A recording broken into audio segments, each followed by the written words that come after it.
Итак, готовим рисотто. Берем одну луковицу, мелко нарезаем ее, бросаем в глубокую кастрюлю, добавляем 4 столовых ложки оливкового масла и жарим около 5 минут на медленном огне.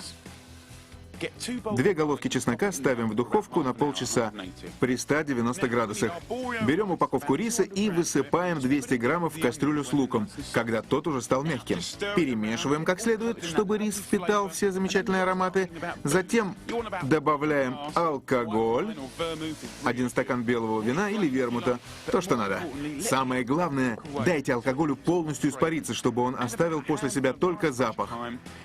И пригоршню свежего тимьяна. И заливаем все это бульоном, но не более 1 половника за раз. И размешиваем рис в бульоне до тех пор, пока рис не начнет отдавать свой густой крахмал. Может быть, еще немного бульона. Красота! Так постепенно развариваете рис в течение 18 минут, пока он не станет совсем мягким. В самом конце добавляете чеснок.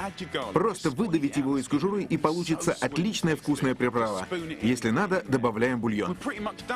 Итак, блюдо почти готово. Снимаем его с огня, берем 100 граммов сливочного масла, бросаем его в кастрюлю, чтобы растаяло, натираем на терке пару пригоршней пармезана, который добавит блюду аромат.